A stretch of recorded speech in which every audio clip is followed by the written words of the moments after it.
Lo que verás en este video representa algo absolutamente único. La única filmación registrada en la playa de Omaha durante las primeras horas del día D, el 6 de junio de 1944. Este material rarísimo aparece acompañado de fotografías capturadas en el mismo sector de la playa. El responsable de ambas imágenes fue el sargento Richard Taylor, integrante de los equipos de filmación del Signal Corps. Y existe un detalle casi increíble. Taylor siguió filmando incluso después de ser alcanzado en el brazo aquella mañana, y solo se detuvo cuando finalmente pudo ser llevado para recibir atención médica. Nacido en 1907, en Des Moines, Iowa, parecía destinado a una vida común. Nada indicaba en ese momento que registraría los minutos más sangrentos y decisivos del siglo XX. Cuando Richard y su hermana aún eran jóvenes, la familia se mudó a la soleada región de Tampa Bay, en Florida. Crecer allí, entre playas tranquilas y una vida relativamente simple, no ofrecía pistas sobre lo que vendría después. Pero ya adulto, siguió un camino que comenzaba a moldearlo para el papel que desempeñaría en la guerra. Se mudó a Nueva York y comenzó a trabajar como fotógrafo profesional en Van Damme Studios. Aquel ambiente era un centro de creación artística,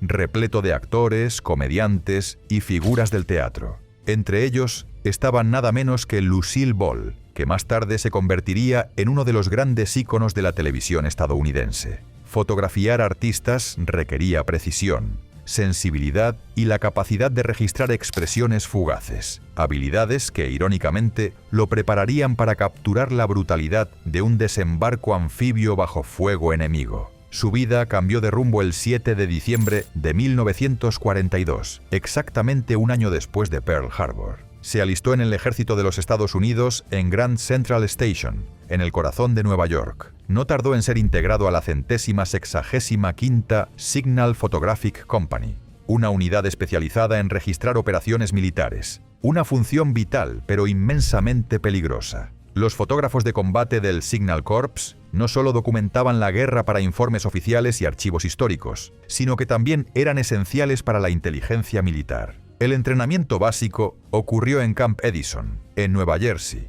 y pronto llegó una fase aún más específica: instrucciones técnicas de fotografía en condiciones extremas, manejo de cámaras pesadas y procedimientos para operar en el campo bajo riesgo constante. En noviembre de 1943, Taylor embarcó en el barco SS Pasteur, rumbo al Reino Unido. Era un barco rápido y por eso cruzó el Atlántico sin escolta, algo raro en la época. Aunque diseñado para transportar alrededor de 750 pasajeros cómodamente, el Pasteur estaba completamente abarrotado, cerca de 20.000 soldados comprimidos, compartiendo espacio, aire y expectativas. Richard describió el viaje como incómodo, turbulento y agotador, pero sabía que aquello era solo el comienzo. Al llegar a Liverpool el 4 de diciembre, sintió algo parecido a un retorno a sus raíces. Al fin y al cabo, sus padres eran británicos. Sin embargo, el destino de la compañía era otro. Siguieron en tren hacia Yate, y de allí fueron transportados en camiones hasta Chipping Sodbury, una pequeña ciudad inglesa que sería su base hasta principios de 1944. Chipping Sodbury tenía un encanto típico: calles estrechas, casas de piedra, pubs antiguos y neblina constante.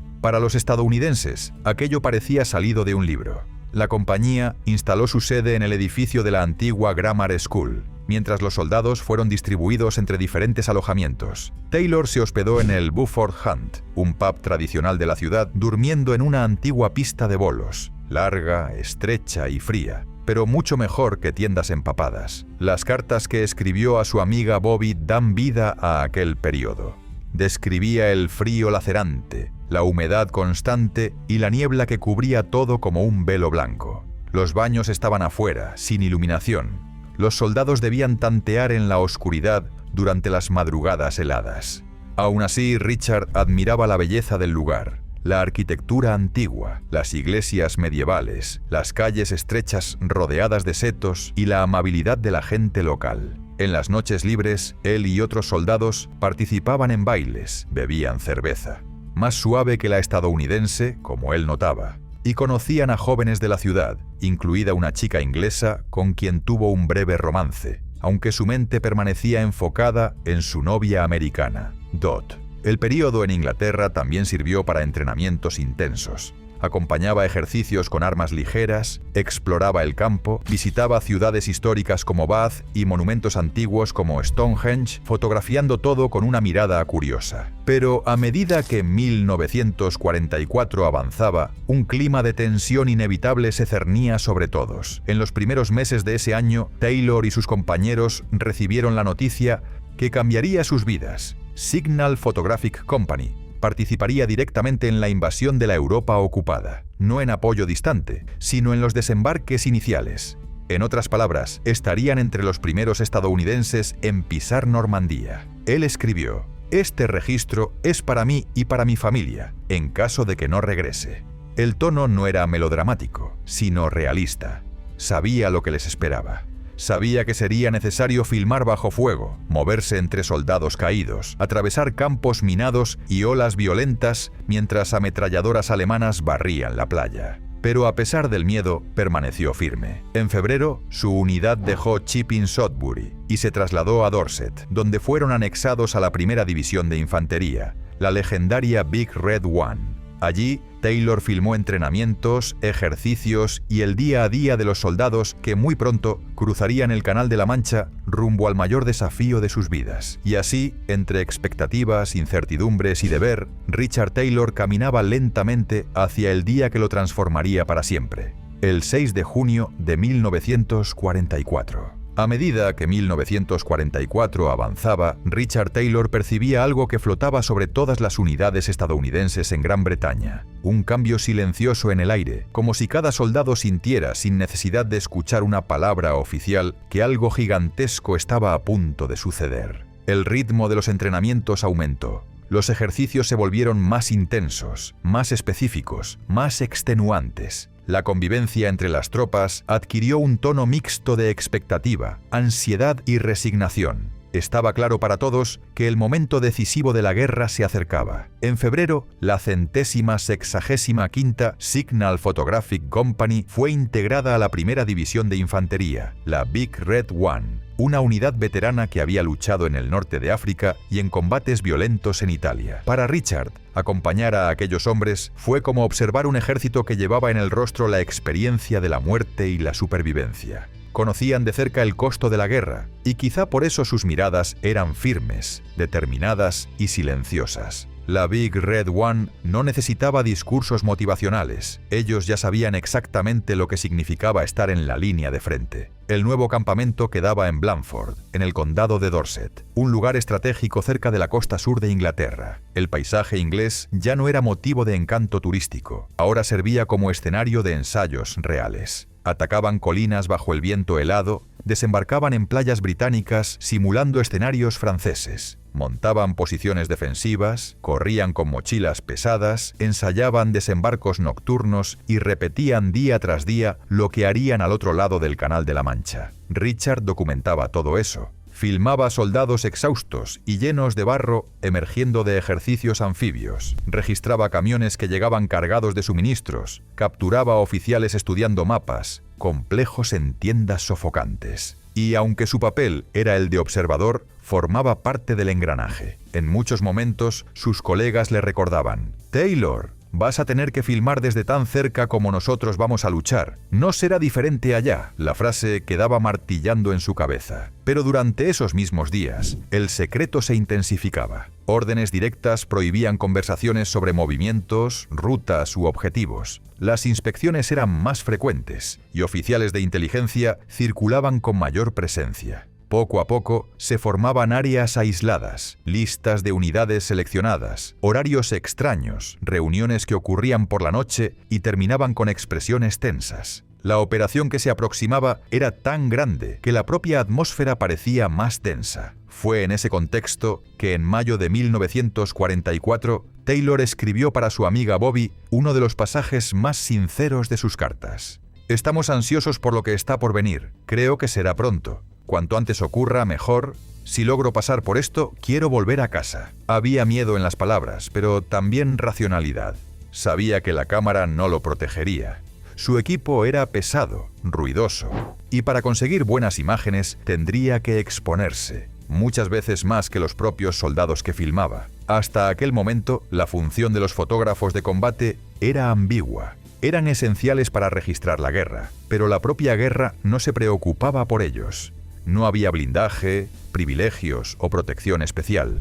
Si eran alcanzados, eran simplemente un nombre más en la lista de bajas. Y las filmaciones muchas veces se perdían para siempre en las playas infestadas de explosiones. En ese mismo periodo, Richard preparaba sus equipos, revisaba cámaras Bell & Howell AMO, cargaba películas, ajustaba lentes, limpiaba mecanismos. Sabía que en una playa como Omaha, cualquier falla mecánica significaría la pérdida de imágenes únicas o de su vida. En medio de la tensión, aún encontraba espacio para vivir pequeños momentos humanos. Regalaba pulseras hechas de monedas británicas a sus amigos, compradas a trabajadores de la fábrica aeronáutica Parnall, en yate. Escribía cartas para Dot, la novia americana que lo esperaba. Y al mismo tiempo, sabía que no era el único que dividía la vida entre la guerra y los sentimientos personales. Casi todos allí tenían a alguien esperando, alguien a quien escribir, alguien a quien volver. En la segunda mitad de mayo, el calendario interno de las fuerzas estadounidenses comenzó a acelerarse. Grandes movimientos fueron iniciados. Columnas de camiones avanzaban de madrugada por carreteras oscuras. Las unidades eran redirigidas. Las tropas empezaban a reunirse en campamentos sellados de donde ya no podían salir. La operación Overlord tomaba forma ante los ojos de todos. Finalmente, a finales de mayo, Taylor y su compañía fueron llevados a una zona de embarque. Los hombres ya no podían enviar cartas detalladas, no podían telefonear, no podían circular libremente. A partir de allí, estaban oficialmente aislados. Un mar de silencio antes de la tormenta. Richard sabía que ese sería el último tramo de su vida antes del caos absoluto.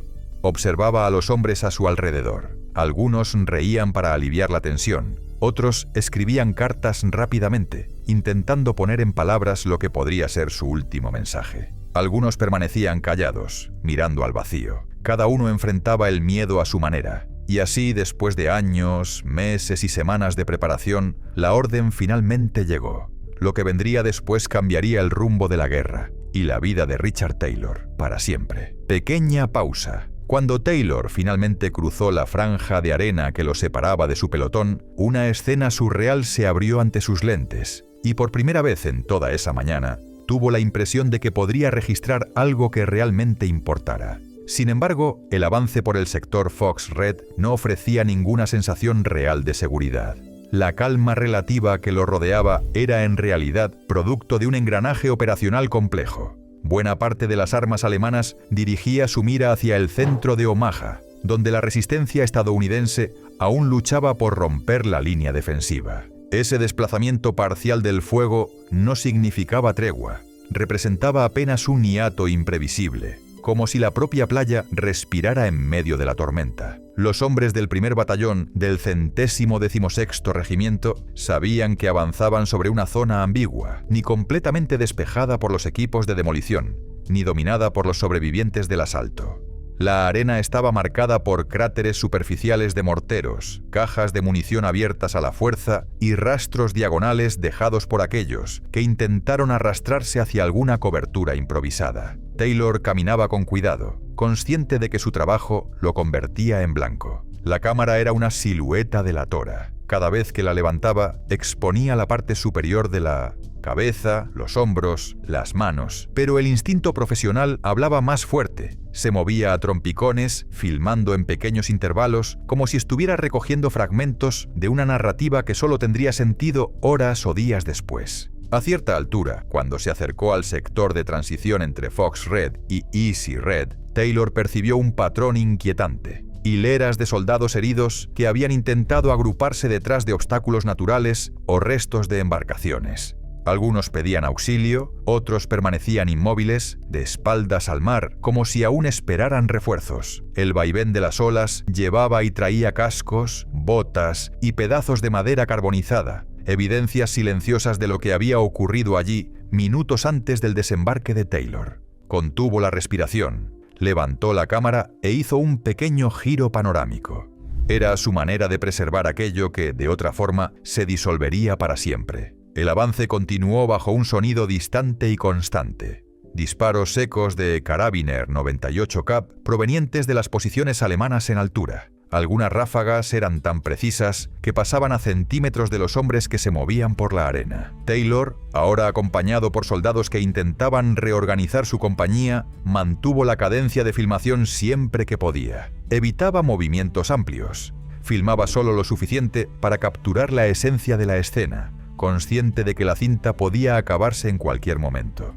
Tenía una única misión dentro del caos: documentar sin convertirse en estadística. Conforme él y los hombres cercanos se aproximaron a la parte alta de la playa, encontraron los primeros grupos que habían conseguido establecer pequeños puntos de apoyo. Allí, el ambiente parecía un poco menos expuesto, pero no menos tenso. Las laderas aún concentraban nidos de ametralladora y francotiradores bien posicionados. Los ingenieros intentaban abrir brechas en los obstáculos y preparar una ruta de ascenso. Y Taylor, sin dudar, registró la secuencia. La explosión de un conjunto de cargas de demolición lo hizo retroceder instintivamente, pero mantuvo la cámara firme. Entendía que aquellas imágenes serían fundamentales para explicar al público y hasta a los propios comandantes el enorme esfuerzo necesario para superar los primeros metros de avance. El terreno comenzaba a cambiar. La playa ancha y abierta daba lugar a un declive irregular donde fragmentos de rocas, vegetación baja y surcos formados por disparos se combinaban en un laberinto natural.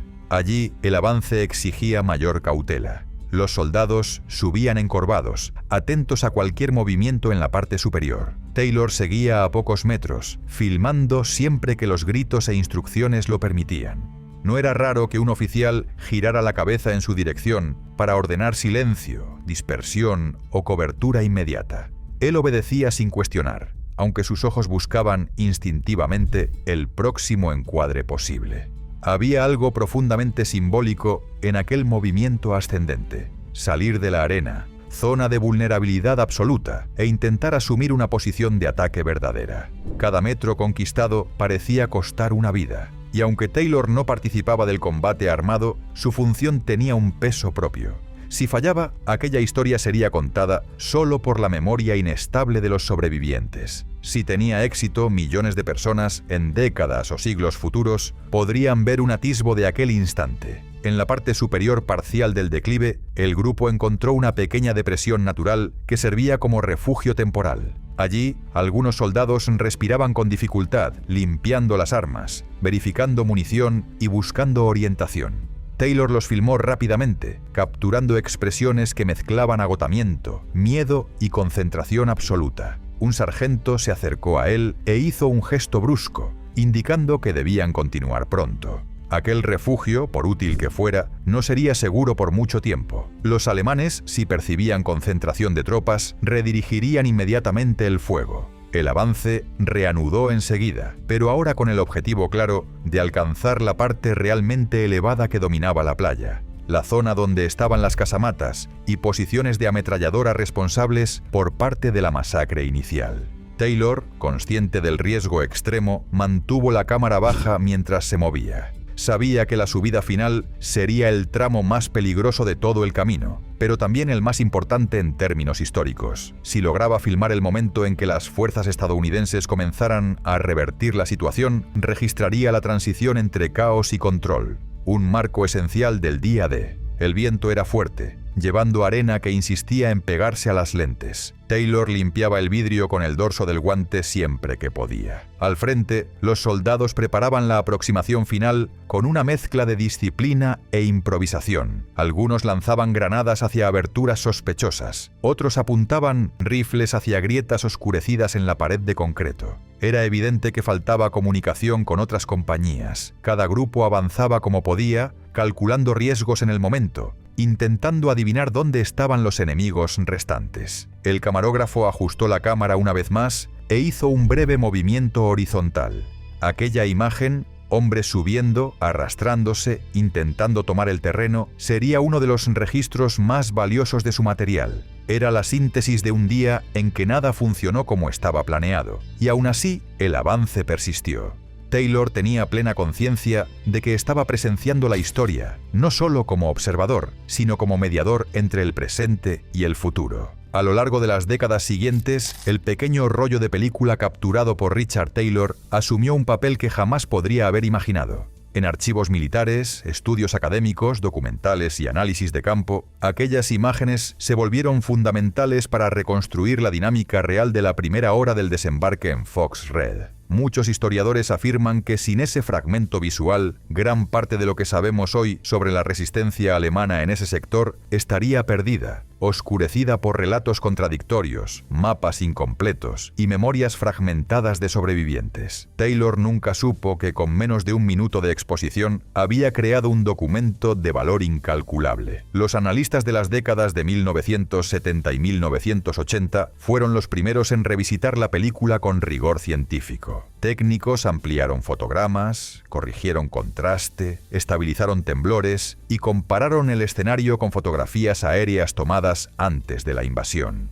A partir de este trabajo minucioso, consiguieron identificar hitos geográficos negligenciados, la línea de vegetación que marcaba el borde del barranco, el punto exacto donde el pequeño riachuelo temporal atravesaba la arena, y la inclinación de la duna que sirvió de refugio improvisado para decenas de hombres que habían perdido a sus oficiales antes incluso de pisar la playa. Cada píxel analizado ayudó a reconstruir la crudeza de aquel sector. Cuando estudios topográficos más modernos fueron integrados al material, surgió una comprensión aún más precisa de la interacción entre el movimiento de las tropas y el campo de tiro alemán. Los investigadores descubrieron que la proximidad de la bobina de Taylor con la base del barranco indicaba que él filmaba a solo unas decenas de metros de zonas donde el fuego concentrado del WN-60 convergía. Era un tiro cruzado que se estrechaba sobre la franja de arena, creando un corredor letal. Esta constatación ayudó a explicar por qué Fox Red sufrió pérdidas tan severas y por qué el avance inicial allí fue más fragmentado que en tramos vecinos de Omaha. La reconstrucción completa solo fue posible cuando estudiosos cruzaron la filmación de Taylor con informes de las unidades que avanzaron por ese eje, principalmente elementos del 16º Regimiento de Infantería de la Primera División. Varios veteranos, entrevistados décadas más tarde, reconocieron puntos de la filmación. Uno de ellos señaló que el grupo de hombres que aparece arrastrándose por la zona intermedia probablemente formaba parte de un conjunto mixto, de pelotones dispersos, ya sin sus oficiales, y improvisando liderazgo en medio del caos absoluto. Otro creía que la explosión que ocurre a la izquierda del encuadre correspondía a una ráfaga de 50 milímetros disparada desde la boca del lobo situada en el flanco del WN-60. Son detalles que aislados parecen pequeños, pero cuando se acumulan construyen una visión mucho más clara del combate. Lo más impresionante es que la filmación también abrió puertas para comprender el colapso gradual de las defensas alemanas. A pesar de su apariencia estática y fría, cada segundo de la bobina registra el impacto de la presión creciente de los estadounidenses. El humo en el horizonte oculta los disparos de contrabatería naval que comenzaban a saturar la cresta, mientras la presencia de pequeños grupos de soldados acercándose a la duna sugiere que la dispersión inicial estaba poco a poco convirtiéndose en un movimiento coordinado. Incluso con el caos absoluto, hay un ritmo casi imperceptible de reorganización que solo se revela cuando estos cuadros se analizan con cuidado. Esta lectura granular, que hoy parece natural, simplemente no habría sido posible sin el trabajo de un camarógrafo que, con el pecho en el suelo y la máquina en la mano, decidió registrar lo imposible.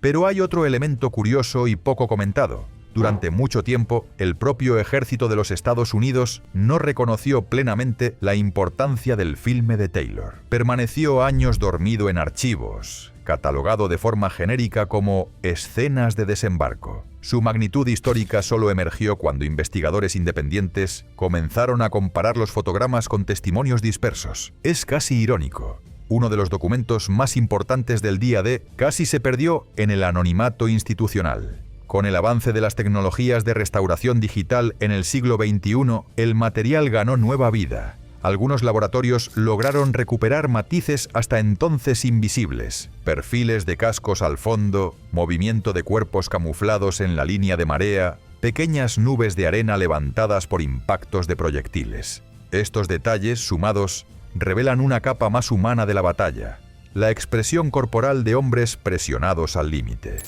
Muchos especialistas afirman que la restauración reciente transformó la filmación en uno de los registros de combate más nítidos de la Segunda Guerra Mundial. La influencia del filme se extiende hasta el arte y la cultura popular. Varias recreaciones cinematográficas de Omaha Beach, incluidas en producciones de renombre, estudiaron el material cuadro por cuadro para replicar la sensación de urgencia, el peso visual de la marea, la opresión del fuego cruzado proveniente de la cresta. Incluso cuando no se cita directamente, el legado visual de Taylor está allí, impregnado en el lenguaje estético de la guerra retratada en el cine moderno. En el campo académico, el filme generó debates importantes sobre la memoria del día D. Por representar un pequeño fragmento de tiempo y espacio, también evidencia el problema de generalizar la experiencia de toda la playa a partir de un solo sector. Fox Red tenía particularidades únicas: geografía inclinada, fuerte acción del Dual BN-60, dispersión de unidades, fallas en la orientación inicial de las lanchas. La bobina de Taylor volvió estos elementos ineludibles. Obligó a los historiadores a reconocer que Omaha no fue una experiencia homogénea. Fue un mosaico de microbatallas, algunas desastrosas, otras relativamente organizadas. Pero quizá el impacto más profundo del filme reside en la dimensión humana. Cada cuadro es una ventana al instante en que el destino de decenas de hombres se decidía segundo a segundo. No hay heroísmo hollywoodense, no hay narrativa glorificada. Lo que existe es miedo, confusión, saltos instintivos por supervivencia. Taylor no filmó una gran victoria, filmó a hombres intentando no morir. Y eso es lo que convierte el documento en algo tan poderoso. Captura la vulnerabilidad cruda de la guerra, sin filtros, sin narrativa, sin edición. Al final, permanece la pregunta inevitable: ¿por qué filmó Taylor? Era parte de su misión, claro, pero por la forma en que mantuvo la cámara firme incluso bajo fuego, muchos creen que había allí algo más, un sentido de responsabilidad histórica, quizá inconsciente, el instinto de documentar aquello que jamás podría explicarse después con palabras. Con el paso de los años, el reconocimiento finalmente llegó. Hoy, la bobina de Taylor se estudia en academias militares, universidades, museos y centros de investigación sobre la guerra. Se convirtió no solo en una evidencia histórica, sino en un símbolo de la importancia de los observadores invisibles. Aquellos que no empuñaron rifles, pero arriesgaron la vida para que el mundo pudiera comprender lo que realmente ocurrió. Para cerrar este video, pensé en traer algunos equívocos bastante comunes sobre el tema de la playa de Omaha. Veo estos errores principalmente en foros sobre la WW2. Conocidos como generales de sofá, voy a desmistificar algunas cosas. Los bombarderos pesados aliados que llegaron sobre Omaha Beach poco antes de las embarcaciones de desembarco, no lograron bombardear con precisión desde 6.096 metros de altitud, a través de la cobertura de nubes, confiando en aviones Pathfinders, equipados con radar. Incluso si la mañana hubiera sido clara, los bombarderos probablemente no habrían conseguido neutralizar las defensas que los alemanes habían montado para proteger las salidas de la playa. Nadie, incluyendo Eisenhower y Montgomery, parecía percibir que los bombarderos pesados serían casi inútiles, quizá incluso peligrosos, como armas de apoyo cercano a la infantería. Los 1.200 bombarderos pesados, B-17 y B-24, vinieron desde el mar siguiendo, cuando era posible, a los aviones Pathfinder usando radar para penetrar las nubes debajo. Lanzaron sus bombas de 500 libras desde 6.096 metros, algunos segundos retrasados por miedo de alcanzar a las tropas que ya comenzaban a desembarcar en la playa debajo de ellos. Como resultado, las defensas alemanas en la playa permanecieron intactas, mientras que los pastizales normandos más hacia el interior fueron duramente golpeados. Que todos los ejércitos tuvieron éxito. Ninguno de los tres ejércitos aliados, estadounidense, canadiense, británico, alcanzó sus objetivos en el día D, pero todos habían penetrado las defensas de la playa y estaban recibiendo refuerzos cada hora. Que tropas alemanas inexpertas defendieron Omaha Beach. Aún no existe explicación para el fracaso de la inteligencia aliada en detectar el movimiento de 1960 de unidades de la veterana 352ª División de Infantería alemana que los tanques Fannis británicos habrían salvado a los estadounidenses en Omaha Beach. Historiadores, muchos de ellos británicos, escribieron que esta decisión costó caro a los estadounidenses en Omaha Beach, dada la implementación exitosa de los funnies en las playas británicas y canadienses. Pero Omaha Beach era diferente. Para que fueran eficaces, habría sido necesario desembarcarlos desde embarcaciones de desembarco de tanques directamente en la playa expuesta, en la marea baja, junto con las primeras oleadas de infantería. Los funnies, vehículos extraños con rodillos antiminas, equipos de puente y lanzallamas, eran creación del general británico Sir Percy Hobart. Los tanques M4 Sherman, cargando un batidor rotativo sujeto a la proa, podrían haber funcionado en Omaha si hubieran desembarcado al lado de la infantería frente a campos minados, pero esa coincidencia habría sido poco común, dado el caos de esa mañana, que el fuego naval neutralizaría los bloques fortificados alemanes y otras defensas. Para preservar el elemento sorpresa y permitir observación visual, los acorazados Texas, BB-35, y Arkansas, BB-33, predecesores de la Primera Guerra Mundial, junto con sus destructores de apoyo, no abrieron fuego hasta el amanecer, poco antes de que las primeras embarcaciones de desembarco llegaran a la playa. Así, el bombardeo naval preliminar fue muy corto. Los equipos de control de fuego naval, que llegaron con las primeras oleadas para ayudar a dirigirlo, sufrieron el mismo destino que la infantería: muertos o heridos, radios inutilizados e incapaces de salir de la playa. A pesar de la distancia inicial de 10 millas para los acorazados, lograr un impacto directo en una casamata era más cuestión de suerte que de habilidad, por razones que nadie explicó, excepto atribuir al mar agitado el espectacular lanzamiento de cohetes de los Landing Craft Tank R, disparado minutos antes de la hora H, cayó en su mayoría en la rompiente, muy lejos de las defensas de la playa que debía ayudar a neutralizar. Que todas las tropas estadounidenses eran inexpertas en el día D. Muchas unidades sí tenían experiencia de combate en el día D. La primera división de infantería de los EUU, Big Red One, era una unidad de élite que había invadido el norte de África y Sicilia. La 82ª División Aerotransportada era una unidad de élite veterana de la campaña italiana. Sicilia, Salerno, Anzio. La 101ª División Aerotransportada estaba bien entrenada, pero aún no había entrado en combate hasta el 6 de junio de 1944. La 29ª División de Infantería era tradicionalmente de la Guardia Nacional y entrenaba desde hacía años, pero sin experiencia de combate. La 4ª División de Infantería aún no había entrado en combate. Del lado británico, la 3ª División de Infantería había luchado en Francia y había sido evacuada en Dunkerque. La 6ª Aerotransportada no tenía experiencia en combate.